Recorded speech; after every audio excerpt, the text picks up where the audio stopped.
Welcome to my corner of the internet. I'm the House Hacker. Today I want to talk to you about sacrifice and why it's important for your career and for your health. So I started this phrase in college and there's multiple variations of it, but it goes sacrifice today in order to feed tomorrow. And at the time, I was actually short on money in college and I didn't really want to ask for help, and I was skipping meals in order to make all the finances work. It was a tough time. And yesterday, when I was reading through the Journal of Gerontology, I realized how all this ties in and why it's important to kind of revisit this philosophy on this channel so that you could effectively improve your efforts to achieve career success and have that impact your health in a positive way. So we're going to start off talking about how I've used this philosophy in my career and how I achieved success from it.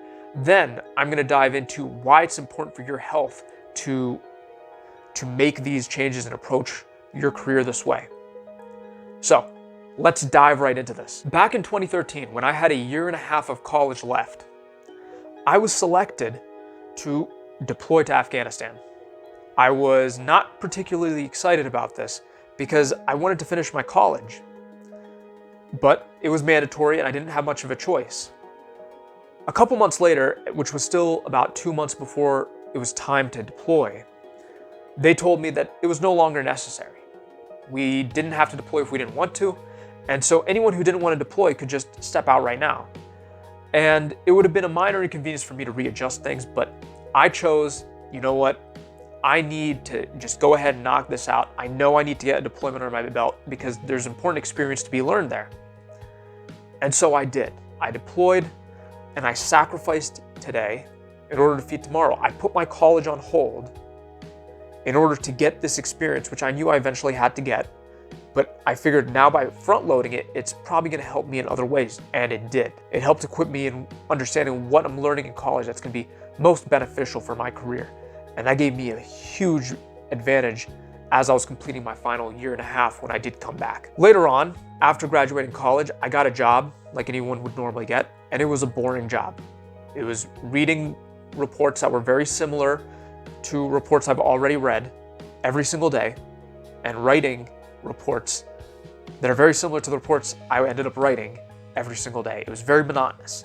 I mean, they were not all exactly the same, but they were close enough that it felt like you were repeating every day, and I did that for a year. I realized this is not the path forward, and so I then reverted back to my philosophy, and I volunteered to go to a deployment as a civilian. And it was going to be tough. I knew it was going to be tough. Some of the weeks over there were 84 hours of work, and some weeks were 98 hours of work in a week. I mean, there were some rough weeks. But there's not much to do over there other than work, eat, exercise, and sleep.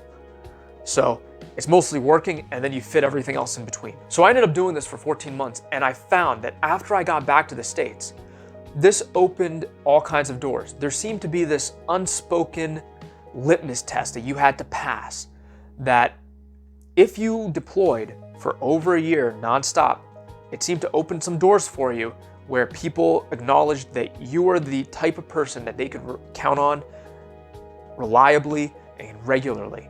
And so from there, all kinds of opportunities opened for me. And by 2018, 3 years after graduating college, I landed myself into a position where I was considered an expert. I would go around and I'd be training the trainers. So imagine having the guy in your office who knows how to, he's basically the expert in the office. He trains everybody in the office on like new things that come out. I'm the guy that goes and trains that guy. That was what my job was. I mean, can you imagine that? I mean, really what it was is 3 years after graduating college. I mean, sure, I had a deployment before that, and I had some experience working part-time in the defense field, but nothing really brought it in as much as that for those 14 months. They were so crucial for that moving forward. I sacrificed today to feed tomorrow, and it was pretty rough. I mean, I burned myself out pretty hard after those 14 months. But it got me to a point where I was no longer chasing money like a lot of other people were. I'm now chasing an easier workload, an easier job, and just lightening the load while keeping the same income. So now that I've passed this litmus test, this unspoken litmus test, I now had all kinds of job opportunities that were open to me that didn't even require me to stress out like those other positions. I was able to just work a normal, 40-hour week work schedule. It was very relaxed. But I would not have had those opportunities had I not done that 14-month deployment. And I wouldn't have had that 14-month deployment had I not done the deployment with the military originally. All of that culminated together in order to get me to where I needed to go. Each one of those sacrifices felt at the time like a very uncomfortable decision, but it lifted so much. I mean, that's the thing about life. There's a whole lot of suck in it. There's a whole lot of just discomfort, and there's a whole lot of parts of it that just aren't fun. But you gotta understand, you gotta put all of that stuff at the front, do all of that crap at the very beginning. And then, once you move on from that, it becomes so much easier. So back to that article I was reading in the Journal of Gerontology. They found that the lifespan difference between people who are wealthy and people who are poor, and this is relative. So they looked at an entire society. They looked at the United States and they looked at the UK, and they found that continuously across the board, and there's other studies as well where they looked at other countries and they found that continuously across the board, when it comes to longevity, to living long, healthy lives, it is a 7 to 9, and in some cases I've seen up to 10-year difference between the wealthiest and the poorest. And you gotta ask yourself, why is that? Well, if we start looking at stress and how stress messes us up, why is it that, we have a stress response, it helps us survive, but so do all the other animals in the animal kingdom? Why does it affect them less than it affects us? Well, it's because our stress is different. Their stress is explosive, it happens and then it's gone.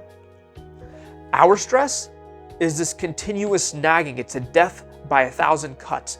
It's just non-stop, just little bits. It's little tiny stressors that just carry on, and then you're laying in bed trying to sleep and it's still stressing you out and you can't sleep. It's this non-stop drive. But if you looked at the difference between the wealthy and the poorest, you'll find that this continuous stress is more active in the poor individuals. They go to work, they're dealing with an obnoxious customer, they're dealing with a annoying manager, they're dealing with this constant stress. Now they go home, they're dealing with the bills. Will I make rent? Will I pay this bill? It's this constant stress. They have no peace. Or you then look at the wealthy, they have high stress jobs. They go into work, they have a lot of responsibility, something goes wrong, it's all on their head. When they go home, they're not worried about the bills. They're not worried about whether or not they're gonna get kicked out of their house.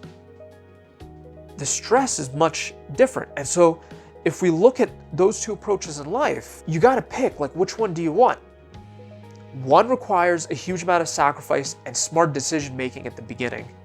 And the other requires, living a YOLO life. And then working really hard when life forces you to work hard. The hard work is coming, whether you like it or not. All you get to choose is when you're gonna do it. Are you gonna do it all at once? Or are you gonna trickle it out over the rest of your life? And if you trickle it out, it's gonna devastate your health, it's gonna crush your lifespan, and it's gonna make your quality of life just miserable. Or you adjust it by saying that I'm gonna make all the sacrifices I can today. I am gonna cut down on sleep just to accomplish the tasks I need to accomplish. I'm gonna make whatever sacrifice I need today, whether it is skipping meals, whether it is cutting back on sleep, whether it is working extra hours. Those are sacrifices that you need to make. So, those are my thoughts on it. That's my story on how I achieved the success that I achieved. I would not have achieved the success that I would have achieved. And it's totally insane. You're probably thinking to yourself, someone achieving an expert level position in 3 years, it can't possibly be that hard. But the truth is it is. The majority of people take 10 years as a bare minimum for most people. And it's not like I performed well in that position. It wasn't like I was lost, dazed, and confused. In fact, I performed so well, they ended up hand selecting me for a position that they ended up crafting for me in a managerial type of capacity. And that position that they crafted for me because of how well I performed ended up catapulting me into a totally different industry of software. And that's why I was able to come into the software industry with such a high level. Leave a comment down below. Let me know what you guys think. And like and subscribe if you enjoyed this content. Share it. Hopefully we can get more people viewing these videos. Thanks for watching, and I'll see you guys on the next one.